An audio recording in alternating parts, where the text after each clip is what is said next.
Did anything change? Did the in-person pitch work? Hey, Joe, I don't think that it did. I think we're all waiting for Joe Biden to jump in and be the link between the senators that are trying to hammer out a deal. We know that everything depends on making some progress on immigration.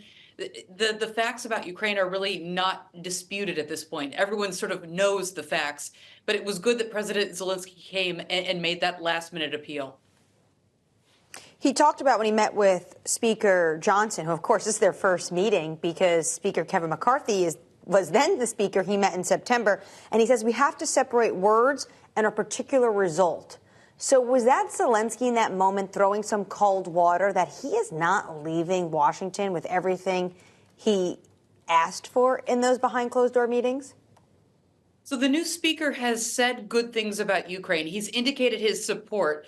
But I firmly believe him, but he's not going to allow the supplemental to the floor until there's progress on the border. I mean, that's the fundamental issue. Even the most ardent of Ukraine supporters in the Senate have made the same decision. Mitch McConnell, Senator Romney. So, until we make progress on the border, I don't think anything's going to move on Ukraine. Well, things have changed a lot since we last spoke with you, Melinda. I wonder your thoughts, maybe your response to what we heard from Mike Johnson today. After his meeting, he had addressed reporters and took a couple of questions. And the first thing he reached to was not the border. It was conditions for funding, a strategy he talked about. We want to know how they're going to win and when they are going to win. Then he got to the border after that. Is the goalpost moving here?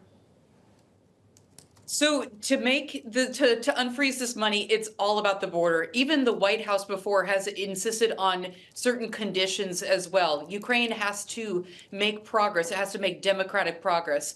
The Biden administration has said that as well. But no, I don't think the goalpost is moving. I think it's sort of a distraction technique, Joe.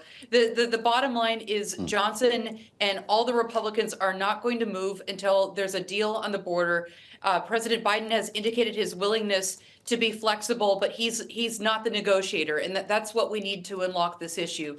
Now, when I listened to the press conference that we just heard, I just came back from Kyiv. I spent a week there, and I think that the situation in Ukraine is even more fragile than what President Zelenskiy conveyed. There's not enough ammo. There's not enough men on the Ukrainian side. The economy is very fragile. Society is very fragile, but it's still very determined to fight. The number of Ukrainians who are willing to negotiate has only gone up a tiny, tiny percent. I think it's at 14% now. Ukrainians want to fight. They are determined to fight. It's cold and it's miserable to be in the trenches, but in spite of the hard going, Ukrainians are still determined to retake their borders. So I think that's the one thing that struck me, though, guys, when I heard President Zelensky and President Biden say, what does the end look like? President Biden went back to his line that Ukraine has to be sovereign and it has to be independent and it also has to be able to make money. And that means retaking the southern border. That means having control of the coast so that they can export goods. And that's going to be very, very essential, I'd say, in the weeks and months to come. Well, let's take a listen to what President Biden did have to say, speaking moments ago at that press conference. We'll continue to supply Ukraine with critical weapons and equipment as long as we can, including $200 million I just approved today in a critical needed equipment, additional air defense interceptors, artillery, and ammunition. But without supplemental funding, we're rapidly coming to an end of our ability to help Ukraine respond to the urgent operational demands that it has. Putin is banking on the United States failing to deliver for Ukraine. We must prove him wrong. Melinda, according to Pentagon estimates, the U.S. can still send military hardware valued at $4.6 billion, so a little bit of wiggle room, but you were just there on the ground. How much do you think the U.S. can send between now and January? Because many think this is going to bleed well into 2024. It's absolutely going to bleed into 24 and to 25. This is a long war, and we need to firmly commit to it, not in dribs and drabs. So I just got back from Kyiv, and I got to experience air sirens firsthand. Walking to meetings, air sirens go off, and you have to make a decision. Do you run to the bomb shelter or do you not? This is a daily part of life now. Ukrainians know how to respond. They know how to figure out, is it a real threat or not a real threat? But this is ongoing, and we have to give Ukrainians all of the equipment that they need, and it's going to go for a long, long time. I just read a report from Politico. President Zelenskiy said that he doesn't have enough air defense systems, and I can say that this is definitely true. Kyiv is relatively well defended, but outside of Kyiv, it's quite scary. And this affects everything. This affects Ukraine's ability to keep people in the country. It affects the economy. So I would say air defense systems are probably one of the top priority items to keep Ukraine going. Lastly, Melinda, you've made the point that the Ukrainian army is facing a shortage of strong and young men. You've also made the point after your visit that it faces a shortage of people, period, to sustain this effort. Are we going to get to the point where it doesn't matter how much money or material we send? There aren't simply enough people to fight the war.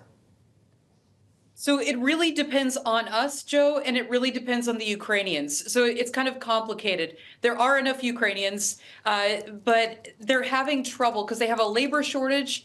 And for instance, drone manufacturers cannot find enough qualified workers. And they're pulling out engineers who are 65 years old. I spoke with people who are in charge of drone factories, and they're having to pull people out of retirement to make these drones and to make the kind of equipment that they need.